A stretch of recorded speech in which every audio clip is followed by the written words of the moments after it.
1-2-1-2. Ladies and gentlemen, right now, we want to bring forth to the stage a very special guest, the undisputed. Nah, son, baby. And this is another episode. Can't help but swing it, boy. Swing it, brother, swing. And this is your host. Nah, son, baby. Here we go. Microphone check 1 2 1 2. This is your host, not son, baby, and this is another episode of Swingers After Dark. And I'm with a reformed Nympho. Yes, you heard it, a reformed Nympho. And you know, I'm thinking that as a woman gets older, as she becomes seasoned in the game, you know, as she becomes seasoned, that she would reach her sexual peak. But not this one. Like it's like she's like a male, because like when men. It's like we like horny. We like horn dogs in our teenage years and 20s. But as we get in our 30s and 40s and 50 for the most part, and I say for the most part because you have a lot of old motherfuckers who are still fucking like rabbits without freaking the blue pill. You know what I'm saying? Without Levitra and Viagra and gas station pills and all that shit. But, you know, she's a reformed Nympho. Like, she used to get it in back in the day. Yeah, she used to get it in. She was lit. But now she claims she turned a new leaf. Yeah, she went from a caterpillar to a butterfly.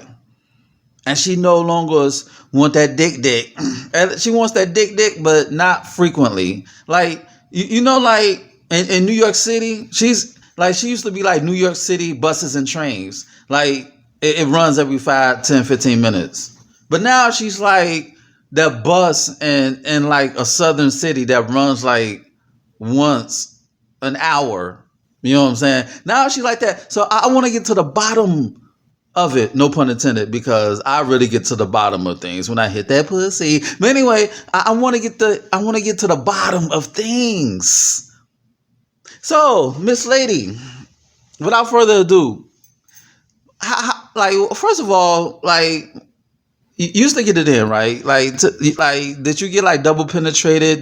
Did you have like the dick in your pussy and your ass and your mouth at the same time? Like, what was your level of freak? Basically, like hand job, mouth, and vagina is what I did. Several times, many years ago. Never any anal penetration. Why not?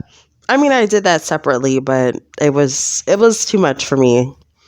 Only with small dicks and not my size. Ow. So it's like, how did you turn over that new leaf? Like, how did you go from being a monster freak? How did you go from being, you know, Mary Magdalene to Mother Teresa? So I think because of the fact I had more responsibilities, you know, in college, you have a lot of free time, you're not working, and I was already loving to have sex already. So 4 to 5 or 6 times a day with multiple partners wasn't abnormal. As I got older, and especially with relocation, I was not able to accommodate that standard. So I kind of got used to having sex like once every 2 weeks. It's not my preference, but like I'm okay, versus before, if I didn't fuck several times a day, like I felt awkward. In other words, ladies and gentlemen, she's out of her whole phase. But it's like when you was fucking, were you like fucking a lot of dudes in your prime and your sexual prime? Yes. Like, let me get the average. You could be truthful because nobody knows you except for me. Like what my body count is? Yes, your body count. How many dead bodies you got on your bed? Because an orgasm in French means little death. So how many bodies that you have? How many dead bodies that you have? How many skeletons that you have in your closet? Well, as far as orgasms, it's probably been less than 5. As far as bodies, I would say more than 300. Oh, okay. Listen, with that, you should have did like your OnlyFans. Like real talk, like you'll be a smash. you'll be a smash hit because like you did your thing. So how did you get to the point? Okay, you say you have responsibilities, but just because you have a lot of responsibilities, that doesn't mean that you don't want to get it in. So how did you switch? So more so it's location wise, the friends that I have that have great dick, they live like an hour and change away. That's not necessarily easy to do. They're professionals. I'm professionals. When you're in college or in high school, like we ain't got no jobs. We can, sneak and do whatever. It's different when you have actual goals and trying to modify for that time that's not necessarily needed in your life. So that's kind of like where I'm at. But how do you switch? Because they say women, they reach their sexual peak in their 40s. And you talking that shit now because you still in your 30s. So who's to say when you hit your 40s that you may get you're gonna have that itch that needs to be scratched? I mean, who's to say I don't have the itch that needs to be scratched now? I personally feel that I hit my sexual peak between probably 16 and 28. So now I think I'm like at a regular, normal female sexual drive. So who knows if it might rebound, in a few years. Oh shit, she was fucking between calculus class, you know what I'm saying? Like between advanced algebra, you know what I'm saying? Fuck Christopher Columbus. Like she was doing her thing. You was doing your listen, I remember like in high school, I finger fucked this chick in the hallway. And if I was the creep then, like I'm the creep now, we would have went to like the bathroom and got it in. Like she was some Spanish chick from Paraguay. She was her family was from Paraguay and Uruguay. And like that was the first chick that I finger fucked in the hallway. And if I was in my right mind, I would have took her to the bathroom and fucked her in the ass. But that's neither here nor there. So it's like, is it a matter of distance? Distance as far as what? You said, is it a matter of convenience? Like, are you a reformed nympho because of the convenience issue? I would say that I am. I live in a very or semi-rural area versus living in metropolitan areas the beginning of my adult life. So I would say that's part of it. And then also my caliber of dudes that I have sex with has changed as well. It could have been dudes that were kind of ratchet, unemployed, no car, but had great dick. And now it's kind of like, okay, they're not like a crazo, like accomplished and great dick too. But of course you're making the compromise regarding their availability. Listen, this woman is very accomplished and she's going through a dilemma as a single woman. Like you have a lot of women out there, they want good dick, but they don't want to date down. You know what I'm saying? They want the total package. They want good dick and also be financially secure because women want the 3 S's. The 3 S's.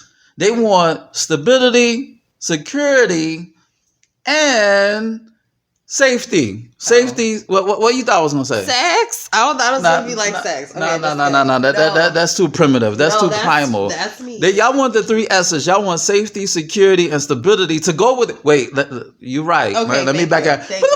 The 4 S's: safety, security, stability, and sex. I'm gonna add that to my book. Add the 4 S's, the 4 horsemen. But anyway, so. Were you ever close to reach? At first, I called it the trifecta. Now it's the cycle. So, did you reach that point where the dude he touching on all cylinders? No pun intended. Yes. So what happened? You fucked it up. No, I didn't. You fucked his brother, his uncle. What happened? No, I didn't do anything of that nature. One was actually one of my ex-boyfriends. One is a guy that I still know and deal with currently. He had a small dick. Anyway, keep going. No, neither one of them did. They were great. They were great. I just live far from them. One's in North Carolina, one's in Miami. And don't you hate that? It's like, wait, first of all, where did y'all meet? Did y'all meet on social media? Yes. And it's crazy. I say that to say because it seems like everybody who you want to get with, they stay far. It's like you can't find anything local. The local motherfuckers, you don't want them But it's like everybody who you want stay in another time zone or in another region or in another part where you may have to take the Uber or it's like you just can't call somebody on a whim and say, come over. I want to fuck. I want to get that nut. But you can't do that. So, but Miami is not far from you. So that's not really y'all. At least y'all in the same state. No, And facts. you have a car. Of course. So it's only less than 4 hours to go see him. I just decided for us not to really deal with each other on that level. We're really good friends, but the dick is ridiculous. So why you didn't want him to lock it down? We chose not to be together, and we're still friends. We fuck on occasion, but that's where it's at. But do he fuck you in the ass though? He does. Oh shit! Oh, suck it now. Ow. So do you like to get fucked in the ass more than you get fucked in your pussy? I do not. I don't. So what do you get out of anal sex? I'm good with no anal sex. I prefer some type of object, finger, probe in my ass. No. That's what I want. Listen, if you gonna go the way, you need to go all the way. I disagree. Everybody doesn't have the same level of stimulation. I love vaginal sex. If you want to just add like a finger or thumb in there, I'm good with that. I don't need a whole dick in there. So when during your nympho stage, what made you a nympho? You was fucking all the time, or you was fucking multiple dudes at one time. You was getting trizzed. What is your definition of a nympho? For me, it was irrelevant to the frequency. It was every time I had sex, it's like it made me want to fuck more. And I never got satisfied. And I feel that because I never climax until my late 20s is relevant to that. Like, it's like, I want a nut, but it never comes. So what do? I just keep fucking. In other words, her clit was doing jumping jacks. You know what I'm saying? It's like she wanted again and again and again and again. But so what age was the turning point? Regarding what? You being a reformed nympho that you're not wanting it as much. Like, what was that eureka moment? I'm gonna say 32. 32 and I'm 37 now. Oh, yeah, but that doesn't make sense because, things freeze at 33 degrees, 32 degrees, and Jesus died at 33, so maybe it was like your sex drive had to die only to resurrect when you reach your 40s, because it's gonna come back again. You're gonna get that itch back. You're gonna get your groove back. You know what I'm saying? What I'm going to say is that my availability is like no other and my schedule is like no other. So if I found someone with a similar availability regarding fucking, I would fuck a lot more.